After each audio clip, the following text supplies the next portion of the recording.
الحمد لله رب العالمين والصلاة والسلام على أشرف الأنبياء والمرسلين أما بعد فأعوذ بالله من الشيطان الرجيم من همزه ونفخه ونفثه بسم الله الرحمن الرحيم رب اشرح لي صدري أمري واحلل عقدة من لساني يفقهوا قولي اللهم انفعنا بما علمتنا وعلمنا ما ينفعنا وزدنا علما فبشر عبادي الذين يستمعون القول فيتبعون أحسنه أولئك الذين هداهم الله وأولئك هم أولو الألباب أعوذ بالله من الشيطان الرجيم بسم الله الرحمن الرحيم فكلا أخذنا بذنبه پس ہر ایک کو ہم نے پکڑ لیا بذنبه اس کے گناہ کے ساتھ، اس کے گناہ کی وجہ سے۔ فمنهم من ارسلنا علیہ حاصبا پس ان میں سے وہ بھی ہیں کہ جن پر بھیجی ہم نے اس پر حاصبا پتھروں کی بارش، پتھروں والی ہوا۔ ومنهم من اخذته الصیحہ اور ان میں سے وہ بھی ہیں جنہیں آ لیا چیخ نے۔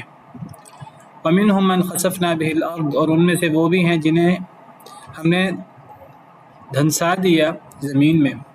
ومنهم من اغرقنا اور ان میں سے وہ بھی ہیں جنہیں ہم نے غرق کر دیا۔ وما كان الله ليظلمهم اور نہیں تھے اللہ تعالیٰ کہ وہ ظلم کریں ان پر، ولكن كانوا انفسهم يظلمون لیکن وہ لوگ اپنے آپ پر خود ہی ظلم کرنے والے تھے۔ تو اللہ تعالیٰ نے پیچھے کچھ قوموں کا ذکر کیا ہے اجتماعی طور پر، اور کچھ لوگوں کا ذکر کیا ہے انفرادی طور پر، قارون، فرعون، حامان کا، اور پیچھے قوموں کا ذکر ہوا ہے، قوم عاد، قوم سمود کا اور دیگر قوموں کا۔ تو اللہ تعالیٰ فرماتے ہیں کہ یہ تمام قومیں، یہ تمام افراد جن کا پیچھے ذکر ہوا، یہ اللہ کے نافرمان تھے، اللہ کے ساتھ کفر کرنے والے، شرک کرنے والے، اللہ کے رسولوں کا انکار کرنے والے، اللہ کی وحی کی تکذیب کرنے والے۔ تو ہم نے، اور ان میں دیگر بڑے بڑے بلنڈر، بڑے بڑے گناہ تھے، تو ہم نے ان کو ہر ایک کو پکڑ لیا اس کے گناہ کی وجہ سے۔ تو اس سے پتہ لگا کہ قومیں یا افراد کتنے ہی طاقتور کیوں نہ ہوں، کتنے ہی ان کے پاس اقتدار اختیار کیوں نہ ہو، جو بھی اللہ کا نافرمان ہوگا اس کے لیے آخرت تو آخرت، دنیا بھی تنگ ہو جائے گی۔ وَمَنْ أَعْرَضَ عَنْ ذِكْرِي فَإِنَّ لَهُ مَعِيشَةً ضَنْكًا۔ تو ہر ایک کو ہم نے پکڑ لیا اس کے گناہ کی وجہ سے۔ تو اب ان میں سے وہ بھی ہیں جن پر ہم نے بھیجے حاصبہ، حاصب پتھر۔ اس سے کیا مراد ہے؟ اس کے دو تفسیریں کل میں نے ذکر کیا تھا۔ کیا مراد ہے اس سے؟ قوم ہود وعلیکم السلام۔ اور قوم لوط، قوم ہود یا قوم لوط۔ قوم ہود جن پر ہواؤں کا عذاب آیا، اصل میں صرف ہوائیں نہیں تھیں، ان ہواؤں کے ساتھ کنکر اور پتھر بھی تیز آندھی کے ساتھ شامل ہو جاتے تھے، اس لیے اس کو حاصب کا، حاصب میں پتھر کا معنی شامل ہے۔ اور بعض نے اسے قوم لوط مراد لی جن پر باقاعدہ اللہ نے پتھروں کی بارش کی، وَأَمْطَرْنَا عَلَيْهِم مَطَرًا وَمِنْهُم مَّنْ أَخَذَتْهُ الصَّيْحَةُ۔ اس سے مراد کیا ہے؟ کون سی قوم ہے؟ قوم لوط چیخ، یا قوم لوط پر چیخ آئی تھی، قوم شعیب اور پر حضرت چیخ آئی شعیب علیہ السلام پہ بھی آئی تھی، اور شعیب پر نہیں، قوم شعیب پر اور قوم سمود پر بھی۔ ویسے اگر ہم دیکھیں جو قریبی جن کا ذکر ہوا نا، قریبی طور پہ تین قوموں کا ذکر، یہ قارون، فرعون اور حامان کا ذکر ہے قریبی طور پر، اور عاد اور سمود کا ذکر ہے۔ اگر ہم یہ قریب کی دو آیتیں مد نظر رکھیں تو پھر یہ من ارسلنا علیہ حاصبہ سے مراد قوم ہود لے لیں، قوم عاد، اور ومنہم من اخذتہ الصیحہ سے مراد قوم سمود لے لیں، ومنہم من خسفنا بہ الارض سے مراد